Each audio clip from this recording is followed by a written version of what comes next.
Thank you for inviting me to speak to you. I'm going to talk about my work on green architecture and master planning from the point of view as an ecologist. Now, what are the options for us as architects, engineers, and designers? On the one hand, we have environmental data that says that we're heading towards environmental crisis. There are people who say the information is right. There are some people who say it's wrong. What action do we take? Do we take action now or not? Now, if the environmental data is wrong, we took action now, then there's no consequence. There's a waste of effort. That's fine. If the environmental data is wrong, and we didn't take any action, then there's no consequence. But if the environmental data is right, we took no action, then the ecosystems collapses. And so if the environmental is right and we took action, then we save the planet. And so what we need to do is prepare for the worst and plan for the best. An idea that I've been working on for a long time now is to see green design as biointegration. Now, ecology sees the Earth as the planet in which everything that we do and make takes place. The planet has this thin film called the biosphere, of about 10,000 meters in height, in which all organisms live. And within this biosphere, there are units which ecologists call ecosystems, which consist of communities of plants and the physical environment. And if you expand this, it's essentially ecosystems defined as biotic constituents and abiotic constituents acting together to form a whole. Now, with the communities of plants and animals, it includes us as human beings. Now, even though we are part of nature, we're not exactly 100% part of nature because we're the most powerful of all species. We're able to change landscapes, we're able to stop waterways, and now we're able to change the climate. And then we as a species make more things than any other species in nature. I call it the built environment. It's not just buildings. It includes dams, it includes refrigerators, it includes iPhones, it includes toys. Now, the built environment and us as human beings interact with ecosystems. And as the built environment increases its contamination and dislocation with ecosystems, this is when environmental devastations take place. And so, what is biointegration? How do we biointegrate everything that we make and do with nature? So I started to think, what we do as architects is very similar to what doctors and surgeons do in prosthetic devices. Now, prosthetic device is artificial. It is synthetic, but it has to be attached to a host organism, to something that's organic. And prosthetic devices, as I said, it's artificial, it's human-made, it's synthetic. The host organism is biological, it's natural and organic. Now, for this to work, everything depends on the effective biointegration of the prosthesis with the host. If it doesn't, then either the prosthesis device breaks down or the host organism is affected. Then I thought, hang on a minute, our buildings are like prosthetic devices. They're artificial, it is human-made, it's synthetic. What is this equivalent host organism? The answer is very simple. It's the Earth, it's the biosphere. And so it is because of the poor biointegration between our built environment and the biosphere as the cause of the environmental devastations today. So I thought, what does biointegration mean? What does it mean to me? So to me, I see this as at three levels: physical biointegration, systemic biointegration, and temporal biointegration. Physical means it's just juxtapositioning one with the other. So you can see a man with an artificial arm just attached to it with a sort of brace. Systemic, where the two systems interact with each other. And temporal has to do with how we use resources, how we relate to the natural resources in nature. And so this was juxtapositioning and appendage, systemic biological connection, and independent symbiotic. Temporal is to do biodegradation, reuse and recycling, optimization, conservation, and replenishment. So let's start in my case, when I started working in this field, what is physical integration?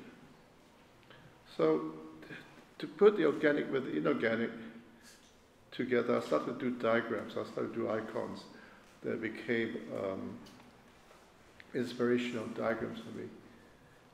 So you can put all the vegetation, all the organic in one location, which I call juxtapositioning, or you have a spotty relationship, which is called intermixing, or you have a stepping stone relationship, or you have a much more integrative relationship in the last one. From an ecologist's point of view, the last one is the most ecologically effective, because by being connected, and in nature everything's connected, it enables species migration and enables species integration, and by connected it enables a larger pool of natural resources to be shared among the species, and by having a larger pool of resources it engenders a much more biodiverse system. Being a larger, higher level biodiversity, it is much more stable. And so this is an experiment that I did with a project where we tried to see how we could use putting organic matter into the buildings to enhance the biodiversity through ecological nexus. And so this is, if you like, the integrated system. The project is in Singapore. It is about 1.21 degrees north of the equator. Munich is about 48.9 degrees north. The first thing I look at when I'm working on the project is to understand what sort of vegetation it is. In this case, it's tropical rainforest. The next is to see what is its level of biodiversity. As you can see, Singapore is fairly near the equator, and so the level of biodiversity is very high. Then I started to do diagrams as iconic diagrams to stimulate the ideas. The idea of this project was to put vegetation on the outside, organic matter on the outside, and have a walkway next to it so that people could service it. And this was, this diagram then became an image for us to develop the project. And here it is, the project was completed. And you can see the vegetation on the right-hand side, the walkway on the right-hand side, the glass facade, and the sun shading on top. And so this was a building that we did in Singapore about 5-8 years ago. And the idea was to start the vegetation from the ground, weave it out the building with every facade. With every facade, I climb one floor. This is the walkway, and this is how it climbs on one floor. And that, if you stretch it out, I started to call this a linear park in the sky, because it's like a park. And if you stretch it out, it's 1.3 kilometers long, and it's probably the longest linear park in the world. And that it's not just a linear park. Where it hits the corner, I open it up into little mini plazas, which are called sky courts. And these are little sky courts in the building, and you can actually go out and puff a cigarette or have a cup of coffee there. And the sky courts was an animating idea that I started to use for other projects. In the middle is a project that I'm working on in London, in Blackfriars, where I've used alternating sky courts. And the right-hand side, the sky court that I designed maybe about 20 years ago, where it is a 2-story atrium which steps up the whole building. This is another building I'm working on now, where the sky courts are alternate on every floor. 2 floors on this side, 2 floors on the other, 2 floors, 2 floors, 2 floors. Anyway, but for Solaris building, halfway up the building, have a roof garden, and this is the roof garden on top of the building, and these are the various roof gardens I have. Now, the building's rated Green Mark Platinum. Singapore's version of LEED is Green Mark. And to me, a rating system is nothing more than just a checklist of items that we should try and exceed. And so for Singapore, the Green Mark requirement is 6 for vegetation index, and we got 12.2, so we doubled it. We actually doubled what is required to get platinum. And so to me, you should always take a checklist as a guide, and you should add to it and to make it as comprehensive as possible, and to use it and exceed if we can. Now the building is actually 2 blocks, A and B, separated by an atrium. The building form was given by the master planner of this particular location in Novena. The master planner was Zaha Hadid, and she basically fixed the shape of the building, and we had to optimize the floor area for the client. So this is the atrium between the 2 blocks. The atrium has an operable louvers on top, so that the atrium is low energy. It is not air-conditioned space, which is naturally ventilated, and the louvers are open on a normal day to let the air out, and then it has sensors so that when it rains, it automatically closes, and this is showing the atrium open and on one side and close on the other. And then we simulated the comfort conditions in the atrium. We had some blasts of cold air, but it's not fully air conditioned. This is a simulation of the comfort conditions in the atrium, and you can see it is cooler where the fresh air goes up. The two blocks are linked by bridges, and this is the bridge that links the two blocks together.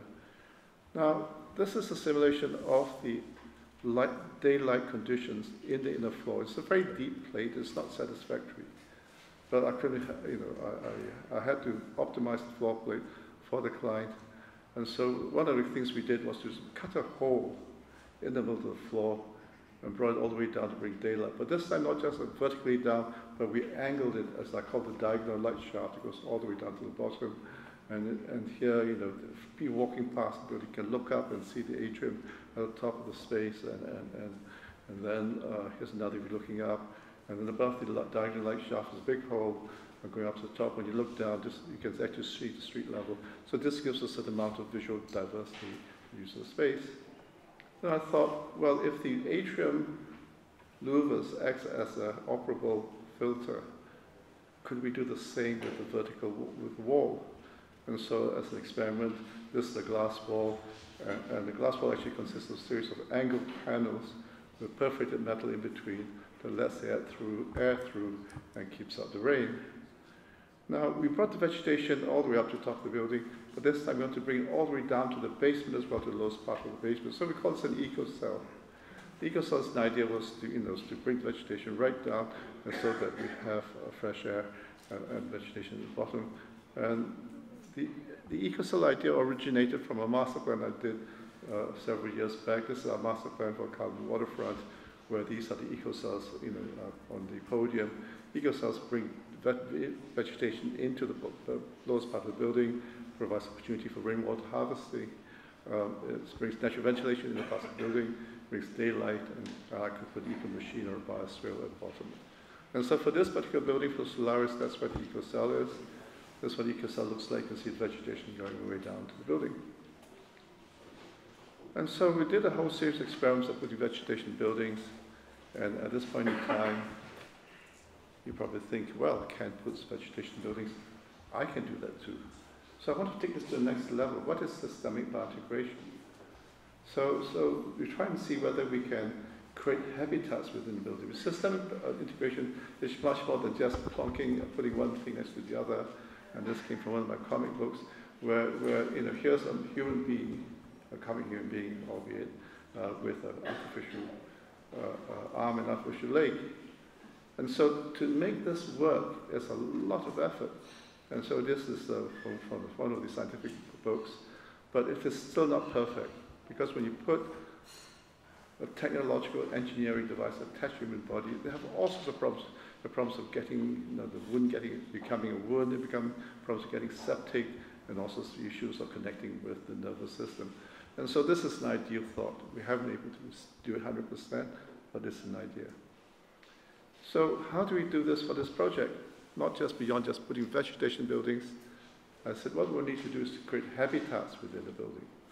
Habitats are places where organisms, specific organisms exist, live. And so I call this about systemic biointegration in part, but not in entirety, and it is biodiversity enhancement. This is a project that we designed in Korea, in a place called Yeang, which is about 20 minutes away from Seoul, latitude 37 degrees 35 north, almost fairly close to Hamburg. And this is natural vegetation, and it is temperate broadleaf forest. Yeang is fairly biodiverse, not as biodiverse as in the tropics, but it could be a little bit less diverse if we go above the equator, above 40 degrees. Now, what human beings do is that when we go on the site, we chop it up. Just like, we get a cow and convert it to a burger. We implement it, we fragment it, and then we build it in it, and we try to make up for it by putting, green roofs and green walls. And so the approach that I adopt, I probably shouldn't do the next step for me is to create habitats in built form. This is the master plan for the project. And within the master plan, I create different habitats. Habitats could be green roofs, green walls, and green atriums.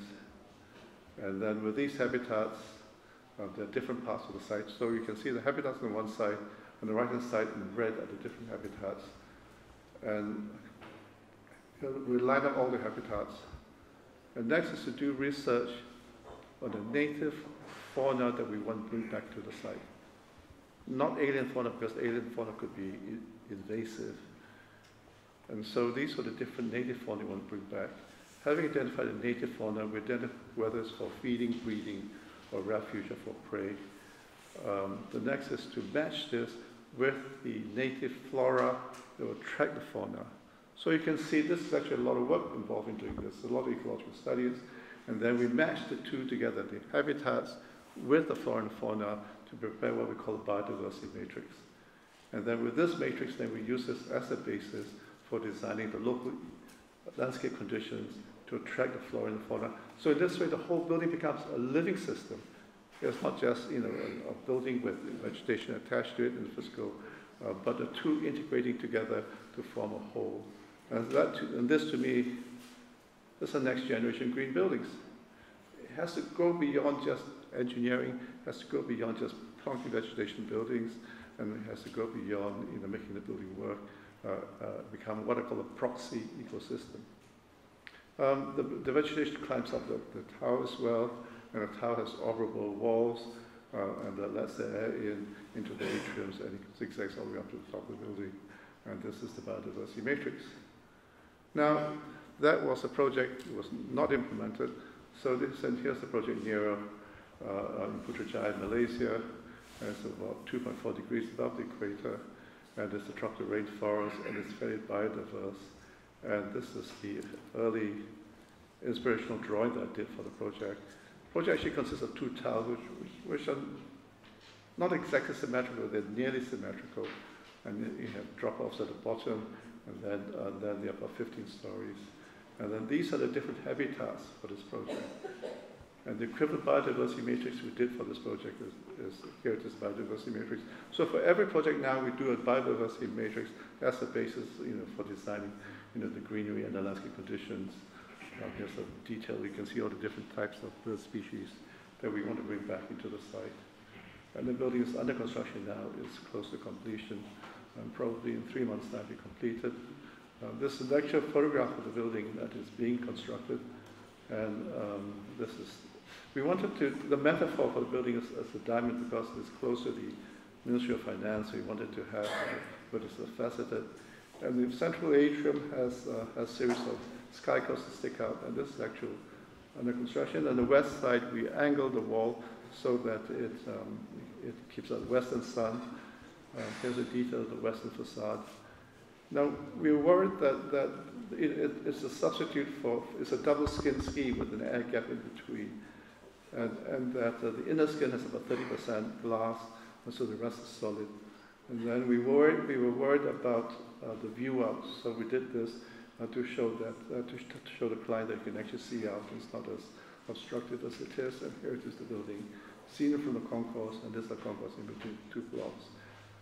And so this was the experiment we did with the idea of biodiversity and trying to enhance its introduction to the building. So temporal integration means how we use resources, how we use energy, how we use materials. And this is a subtle do work on what is a learning building. It is in some ways designing a learning building starts with your passive house concept. I call it passive mode learning design. This is a house we did in the tropics, 2.9 degrees. The concept for this house is the umbrella house, umbrella over the house, because umbrella is an ideal concept for me. I haven't been able to do this 100%. Umbrella is actually an incredibly cybernetic device because, depending on the position of the sun, you angle the umbrella to keep out the sun, depending on the rain, depending on the wind. And so, this is a metaphor for me, of what an umbrella house could be. And so this house has an umbrella, concrete umbrella roof on top of it. Lets in the morning sun, keeps out the midday sun, and keeps out the afternoon sun. So this is the view on the east side. You can see less in the morning sun, and then it keeps out the afternoon sun in the middle of the house, and then less in the morning sun. Ideally, it should be orientated north-south, but because of site conditions, not exactly north-south, but it's almost north-south. And then the swimming pool then becomes a very beautiful cooling device to cool the air before it enters the house. And that, here's the swimming pool, that's the plan of the house. And this is a staircase that takes you up to the upper floor of the house. And I have a number of devices. The house is shaped so that I have glass walls on both sides which are operable. You have north-south ventilation and east-west ventilation. And I have a wing wall that captures the southeast wind, which redirects it into the house. And so, in other words, a passive mode house is a house that is comfortable before you put in any engineering. And so, and the walls of this house are angled so that it blurs the distinction between inside and outside. And it's no longer just like an isolated building on a plot of land. It is actually integrated with the space between the house and the fence. And the house actually consists of a number of courtyards, A, B, C, D, and E. And the energy consumption of the house is about 42 kilowatt-hours per square meter per annum, compared to a normal house, which is about 131 kilowatt-hours per square meter per annum. And so green design in temporal biointegration is to start with passive mode. That means before we put in any engineering systems into the house, it starts with a low energy house. And so that anything else we put in after that enhances energy performance. And so this is the basic principle. In the tropics, I just have, it's more or less one season. I have it's very cool in the morning.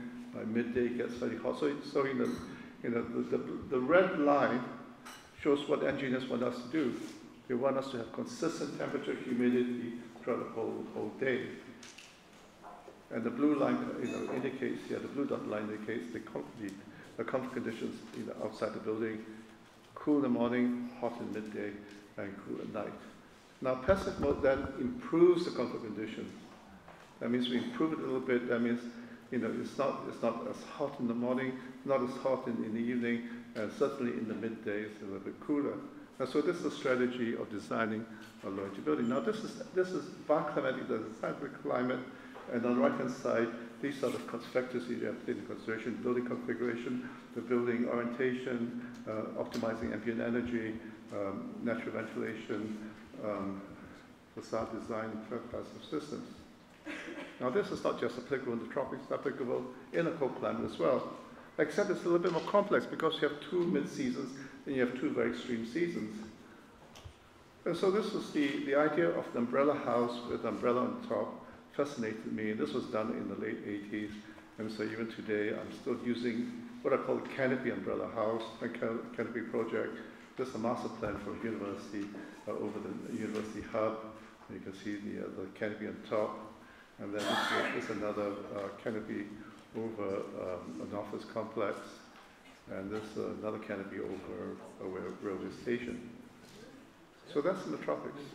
So you ask, how do you apply this in a cold climate, in a temperate climate like what we are now in Hamburg or in Myanmar, in Wismar?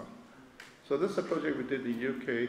UK is 51 degrees, 30 minutes above the equator. So we have to go beyond passive mode now. We have to go what I call mixed mode, for optimizing ambient energies.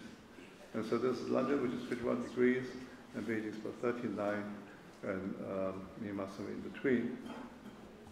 And so this is vegetation. It is temperate broadleaf forest, and it is temperate climate. Now, suddenly the climate conditions changes. Engineers want us to have inconsistent temperature, that red line, over the summer and winter, and that's a high energy situation. And you can see the blue line is cold in winter, two very nice seasons, which is mid-spring and autumn, and then you have a hot summer. And so through bioclimatic design or passive mode design, we can improve the comfort conditions a little bit. By improving the comfort conditions, it lowers the energy requirements to reach the red line. So next is to use what I call mixed mode. Mixed mode means some mechanical electrical systems. And so this is what we did for the Great Ormond Street Children's Hospital extension. The extension is just a block in the middle there. And we put a flue wall that starts from the bottom going all the way up to the top of the building.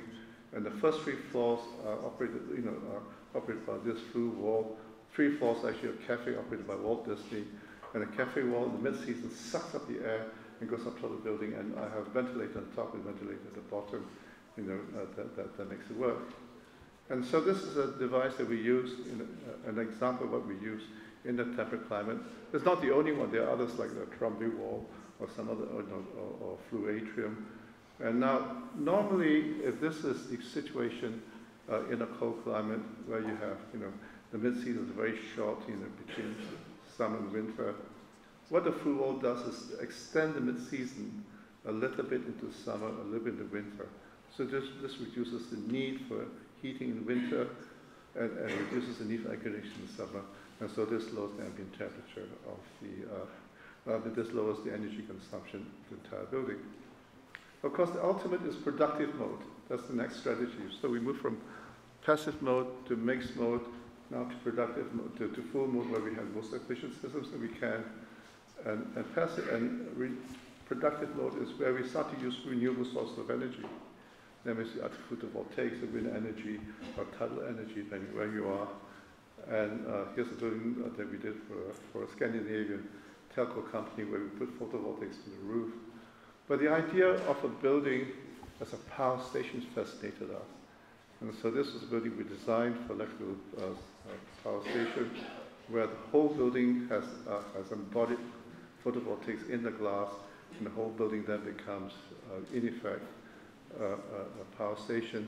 But to make this work, we need to achieve at least 40% of the floor area to be photovoltaics, and that's an incredibly difficult task to do.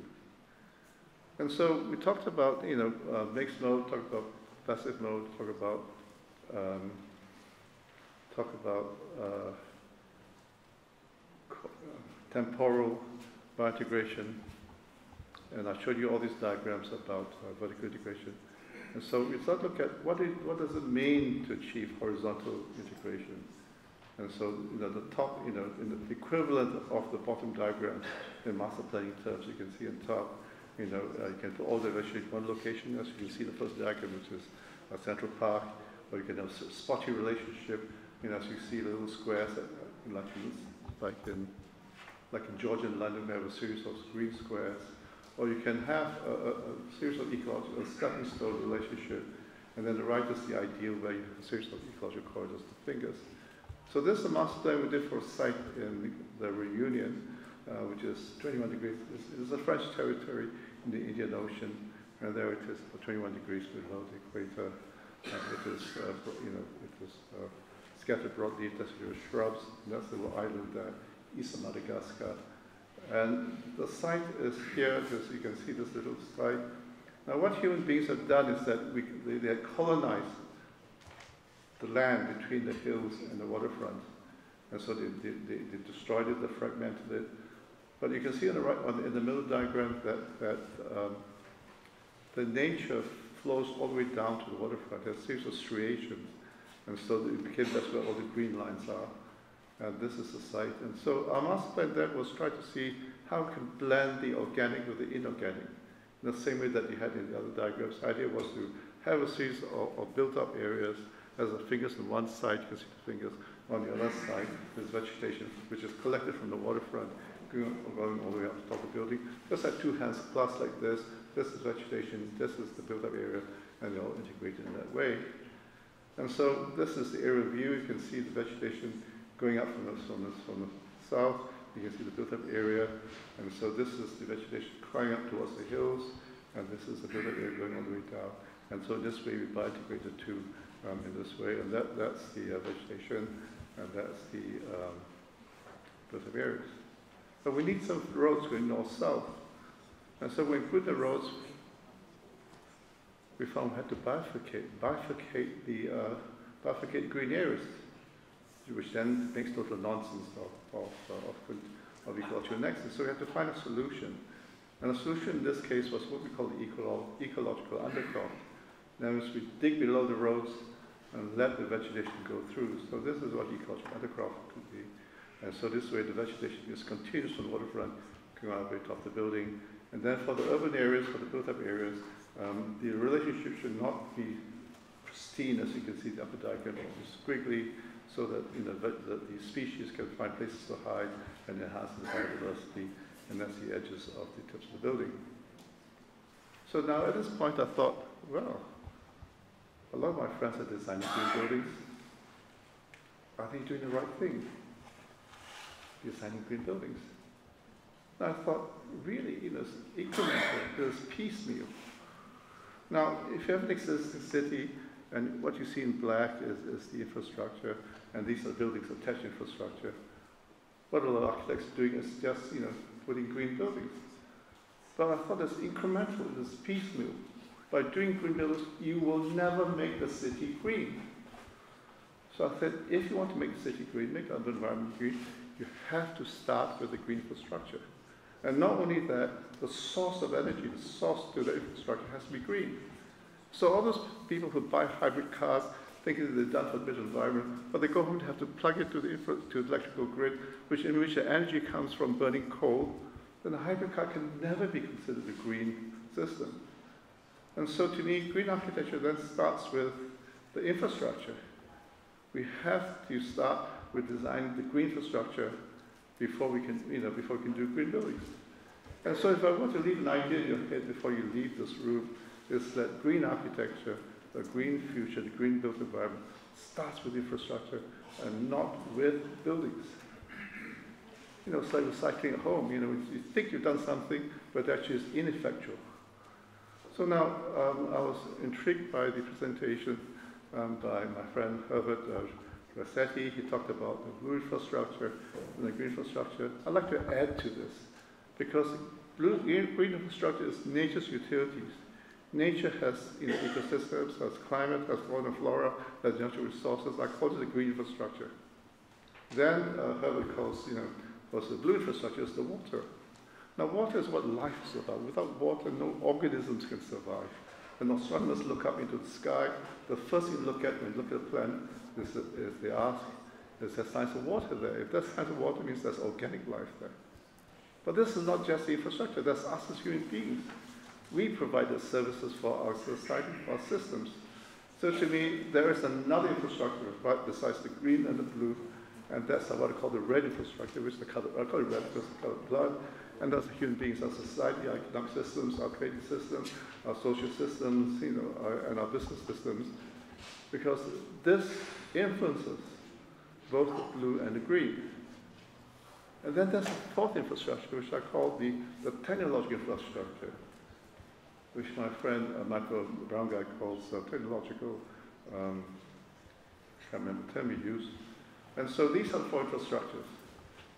And so green design for me then is how we integrate all these four infrastructures into a whole. And this is the challenge of green design. Integrating the nature with water, with a human society and our systems and our built environment. The built environment, as I mentioned, is not just architecture, it's everything we make and do and use as human beings into a whole. Now if you call, I color code this, I call the green, nature green, I call our human society red because of the color bright, or water blue, and our engineering systems, not just as gray. Then green design is how we can bring all these together into a whole. And that, to me, is the challenge of green design. How do we achieve this? Now, what is happening is this. With our city, it grows. Then it starts to decay, as you see in the second diagram. Then we regenerate it. We demolish it, we start to rebuild it. And then what we need to do next is to try and enhance biodiversity, incorporate green infrastructure into it, and provide ecology to provide ecosystem services, and reconnect to the landscape, because to combat, to mitigate the impact of fragmentation of the landscape, we have to reconnect nature. As I said, in the earlier scheme, we used ecological under Prof. We have to reconnect nature to make from both the nature within our built environment with its bioregion to its hinterland, so that nature's made whole again. So this is a scheme that we designed in Bangalore in India, and this was another experiment for me in the biointegration of eco-infrastructures.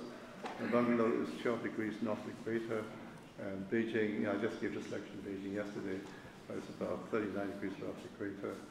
And this vegetation is monsoon forest in Bangalore, and Bangalore is it's a very biodiverse location. Now what we did with this site, because there's a forest reserve on the western side of the site, and this is the view from northwest, we collected all the species along the forest reserve, and we stretched it across. So the first thing we did when we do a master plan is to create a green infrastructure to try and connect it, as I mentioned earlier on, to the adjoining site, to the bioregion. And so we collected forest reserve, we stretched it across the site, and so this is a master plan. This is a green infrastructure that collects it along the western side. We brought it right across the site, to adjoining sites. And then that's the green infrastructure. Then we lay the roads. Then the same problem occurs, The road bifurcates my green infrastructure. I lose the ecological nexus. And so what we try to do with the scheme is say, let's do the opposite of the ecological control. You have two sites, A and B, connected, separate by this highway. What happens if you bridge across it this time, rather than cut it underneath, and then bring the vegetation on top? Then site A and B that used to be two disparate ecosystems now become a single linked ecosystem. Then you enable species to move across from one side to the other side, enable species interaction and the greater sharing of resources. Here, this is what the ecological bridge looks like, and so this is connects from one part of the side to the other side. And so my friend Herbert said, talks about water management, hydrology solution. That is a crucial aspect of ecological design. And so with this particular scheme, we try to recycle and harvest rainwater within the built environment. And then where it leaves the building, wastewater, we either bring it back into the ground or we treat it externally. And so, through bioswales or through rain gardens or through detention ponds, these are a number of ways of treating it. You can see detention pond at the bottom, you can see the rain gardens in the middle and bioswales on top. So these locations, the red squares, are where the detention ponds are. The idea was to bring the water back into the ground. Now what is happening in most cities today is the water falls from the ground, goes from the drains goes to the river, and rivers and seas gone forever. What we want to do is to make sure the water falls from the ground stays in the ground. And so it stays in the ground, we either have detention ponds or bioswales or rain gardens to bring it back. And so these are detention ponds at this particular site, and that's where the constructed wetland is. Now, for the black water, we should try and treat it as a series of polishing ponds. So go from a pond on the right-hand side to another one, to another one, to another one, with different shapes and configuration, different species in it. So by the time it reaches the last pond, it's almost potable. So this way, we avoid treating black water, sewage water, in a mechanical way. So the whole thing becomes a natural system. And this is where the polishing pond is. Now, we always forget the importance of what nature does for us.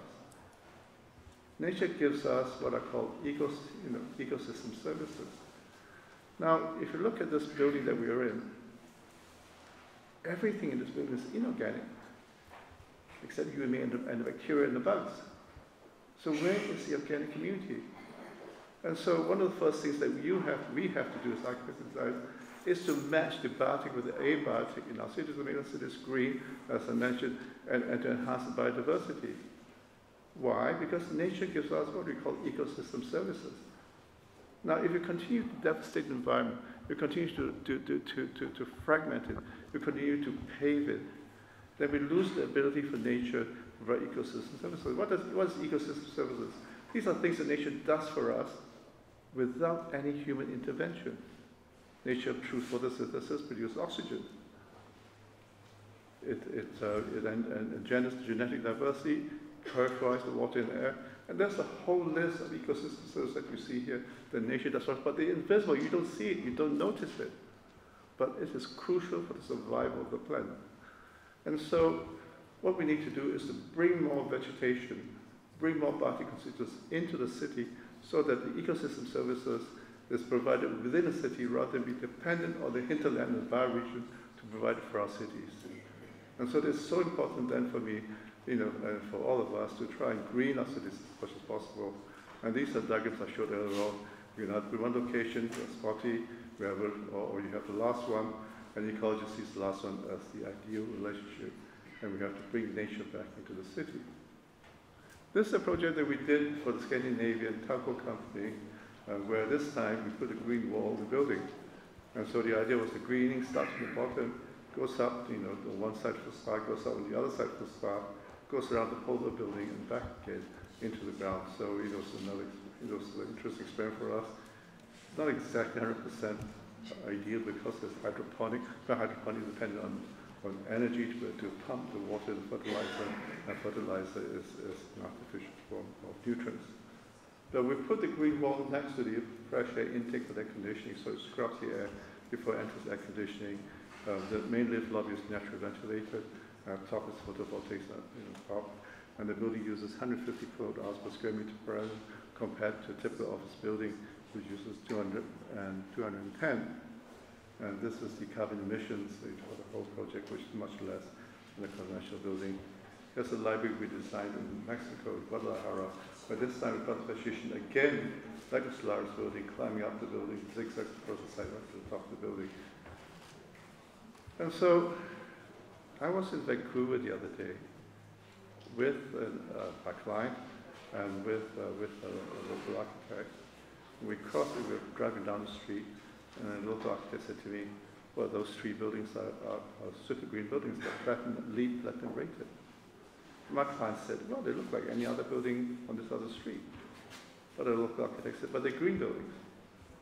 So I thought, well, actually, this doesn't bother too much of the engineers, doesn't bother too much of any others. For architects, aesthetics is very important. So what is the ecological aesthetic? So this was the tower that I did some time back. It was 2.4 degrees above the equator.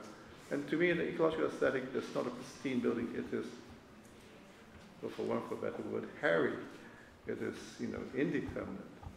And the building is a 30-story building. You can see the vegetation overflowing. But it's not a continuous link vegetation. This was done in the mid-80s, so all I had was a series of courtyards with greening on top. There's a structurally clear span of 29 meters from one glass to another glass walls, which is ideal for financial organizations where you don't have columns blocking up the workstation. We did studies on how the core position enhance energy performance of the building. You can either have it on two sides, have it in the middle, have it on top, have it in the bottom. And so these are some energy studies that we did. We conclude that the ones on the east and west side, regardless of the latitude, has the lowest air conditioning requirements. And so this is you can see the bottom right floor plan. You can see the core on one side, and then the service staircase and the elevator on the other. So these two act as buffers between outside and inside, reduces the heating up of the floor plate on the inside. And then, this is a view of the core on the east side, and that's the plan on the right-hand side. This is a building that we did a competition entry that we didn't win. We got second place. But anyway, competition for me is like research. And so this was a scheme that we did in Singapore, and the idea was to have this was the genesis of the idea of a green ramp going all the way up. And that the idea was that when the ramp reaches the same level as the roof of the adjoining building, we bridge it across and we green the adjoining building. So this way, it colonizes the whole city. The whole city then becomes, if you like, green city. It's an idea which never followed. Here's one of our more recent projects, which is 3 resort residences and towers next to an island. These are more recent projects, recent tower designs we did for Jakarta, where we got vegetation up the top of the building. Now, I'm going to end in a minute, and I'll ask you to please bear with me, because I'm going to talk about the theoretical aspect of green design, because green design is not as simple as people think it is. Now, Bertalanffy invented the general systems theory. And the general systems theory is based on the idea of an environment, and the system within it. And the relationship between the system and environment is that the system takes input from the environment, which is 1 to 2, and gives outputs from 2 to 1. That's all there is. This is the basis of general systems theory. Now, if we apply to architecture and our built environment, then the biosphere environment consists of local ecosystems, the biosphere, climatic systems, so forth, inputs of energy, materials, food, and people, and transport. The built system has a life cycle you know, the impacts when you first make it, the impacts when you use it, and the end impacts, and the outputs of energy which goes on the other side, and you should close the loop as much as possible. Now, if we were to be really rigorous in ecological design, then we have to know everything that takes place in the environment. We have to know everything, all the inputs that goes to our building system. We have to know everything that takes place in our building system. Everything goes out of our building system. And so if the environment's 1 and our system is 2, then L11 is the summary of everything that takes place outside our building. 1 is the environment and 2 is our system. Then L12 is all the inputs that goes into our building. Everything that takes place in the system is L22, and everything that takes place on the outside is L21. So these are the key factors to me in green design. Now mathematicians put this together in what you call a partition matrix. That means, you know, L11, L12, L2, and L22 are partitioned off. But a key aspect you need to consider partition matrix is you can't change one without changing the other. If you change the inputs, it changes the building system and what takes place. It changes the outputs, which then affects the environment. So, you know, all these have to be considered in a rigorous system. That's L11 affects the building, L22 affects the outputs from 1 to 2, and so forth. And, you know, if you map it out, this is what it is. And that if you look at over the life cycle, it becomes even more complex. And if you map it up, this is what it is. It really is a very complex way of looking at things. And so green design, if we were truly rigorous, as this interactions model tells us, we don't even have the quantification material to tell us what to do. We haven't got a computerized system to do it, and we haven't got the people to be able to put it all together. Now, at this point in time, again, you think, Ken is just a green designer. You know, how about other factors? To me, a good design must do the following things. It must be functional, it must work in every respect, it must be aesthetically fulfilling, it must be immensely beautiful, it must be livable and pleasurable, it must meet criteria, it must be green. Now, in 5, maybe 10 years' time, every architect will do green design as authentically true as possible. Then in which case we should focus on what architecture should be really doing, which is to make livable and pleasurable environments, to make people and users immensely happy. I'm going to end with this slide because it's the most wearing slide that I have. Now what happens if we get everything right? We've got our relationship with nature right. We've got our technology engineering right. We've got our water system correct. What happens if you and I don't behave? And so green design is not just about engineering, it's not about design. It starts with us as human beings. It starts with our society, it starts with our way we move about. It starts with our diet, the food that we eat. It starts with our attitudes for materials. It starts with not being materialistic. You know, how many pairs of shoes do you need? How many, you know, shirts do you need? So green design at the end of the day starts with you and me. We have to change before we change the other systems. Because, all right, you know, we want to do green design, green infrastructure and all that, but if we don't change, we will never save the planet.